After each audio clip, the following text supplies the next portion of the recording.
तो यार आज की वीडियो बड़ी ही इंटरेस्टिंग होने वाली है, क्योंकि आज की इस वीडियो में हम बात करने वाले हैं कि रियो मिकागे वर्ल्ड्स बेस्ट नियो नोआ की भी कॉपी कर सकता है कि नहीं। क्योंकि हमने मांगा में कई बार देखा है कि रियो जिसके भी मूव्स चाहे उसके कॉपी कर सकता है अपने सिचुएशन के अकॉर्डिंग। बट हमने ये भी देखा है कि जब नियो नोआ थोड़ा सा भी खेलना शुरू करता है तो इसागी, जो कि हर किसी के प्ले को देख के उसको एनालाइज कर सकता था, नियो नोआ के प्ले को समझ तक नहीं पाता है। तो क्या जिस चीज को इसागी समझ तक नहीं पाता उस चीज को रियो कॉपी कर पाएगा, जानेंगे इस वीडियो में। So if you are interested keep watching.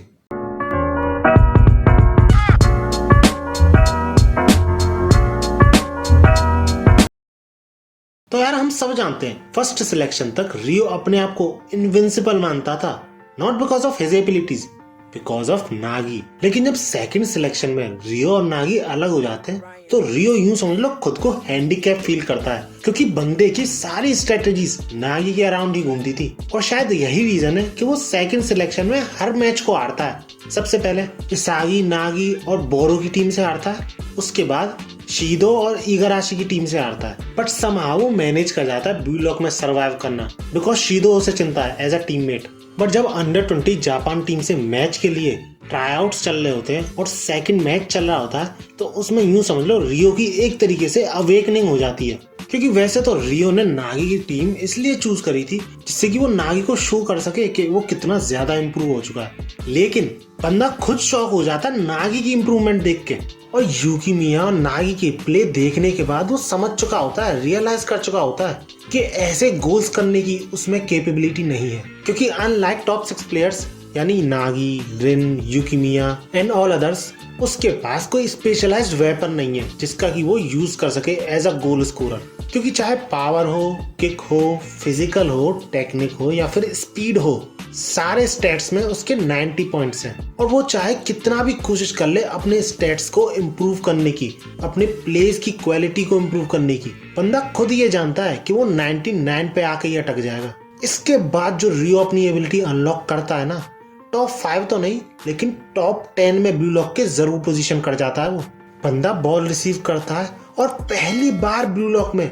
Nagi को बॉल पास करने से इनकार कर देता है और यूकिमिया का गायरो शॉट कॉपी करके गोल स्कोर कर देता है, जिससे कि सारे प्लेयर शॉक हो जाते हैं फील्ड पे। और जब अंडर 20 जापान टीम से भी ब्लू लॉक 11 का मैच होता है तो उसमें भी रियो का बहुत बड़ा रोल होता है इसी एबिलिटी की वजह से। क्योंकि जब शीदो फ्लो स्टेट में पहुंचता है तो बंदे को कोई भी नहीं रोक पाता, पूरा डिफेंस सिस्टम ब्लू लॉक का तोड़ के रख देता है। बट क्योंकि अपने ईगो भैया को पहले से ही पता था कि शीदो के आने से ऐसा ही कुछ होगा, तो वो रियो से पहले से ही कह के रखता है कि अंडर 20 जापान टीम का जो डिफेंस सिस्टम है उसको वो ढंग से देखे। और रियो के ऐसा करने पर वो शीदो को भी शट डाउन कर देता है अलग अलग तरीके के डिफेंडर्स की कॉपी करके। अब ऐसा भी नहीं है कि रियो डिफेंडर्स की कॉपी कर रहा है तो वो डिफेंडिंग ही कर पाएगा, बंदा नागी की भी कॉपी करता है। जबकि नागी ने गोल स्कोर किया था वो उसी तरीके से अपने गोल को डिफेंड भी करता है। मतलब अगर वो किसी की भी कॉपी कर रहा है तो ये मैटर नहीं करता कि उसे गोल स्कोर करना है या फिर गोल को सेव करना है, बंदा दूसरे के मूव्स की कॉपी करके उसे अपना मूव बना लेता है। लेकिन हद तो जब हो जाती है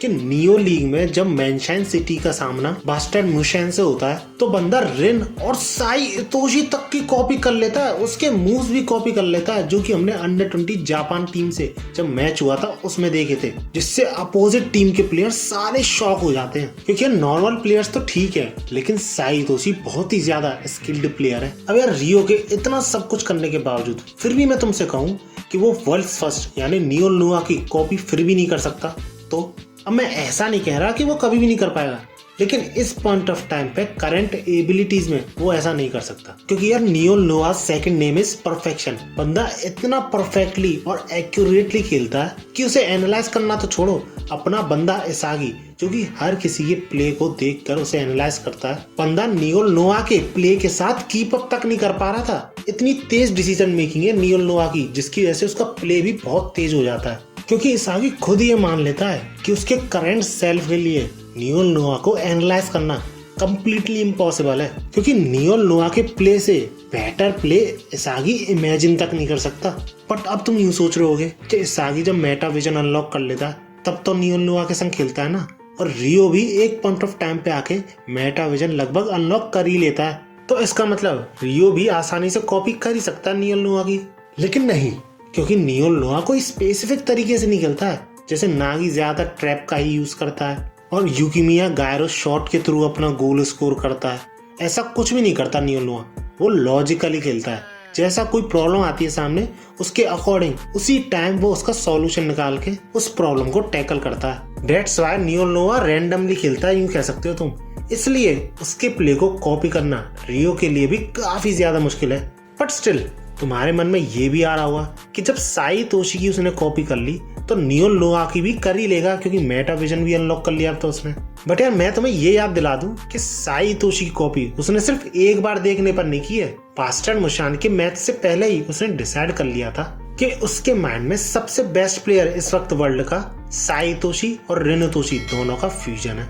दैट्स व्हाई उसने मैच से पहले ही उन शॉट्स की, उनके प्लेस की प्रैक्टिस करी होगी। लेकिन ऐसा वो नियोल नोआ के साथ नहीं कर सकता, क्योंकि जैसा कि मैंने बताया वो लॉजिकली खेलता है। और क्योंकि ईसाई का ये भी कहना है कि नियोल नोआ की बॉडी गॉड गिफ्टेड है, क्योंकि जो चीज वो राइट हाफ से कर सकता है वही सेम चीज वो लेफ्ट हाफ से भी कर सकता है। एंड आई थिंक रियो कितना भी कॉपी करने की कोशिश करे, फिजिकलिटी तो कॉपी नहीं कर सकता ना। और इसके बावजूद जब रियो रिन के तरीके से गोल स्कोर करने की कोशिश करता है तो इस पे गगामारू साफ कह देता है कि रिन की किक बेटर थी और गोल को आसानी से सेव कर लेता है, जिससे ये साफ क्लियर हो जाता है कि रियो रिन की भी कॉपी ढंग से नहीं कर सकता। तो नियोल नोआ तो बहुत दूर की बात है।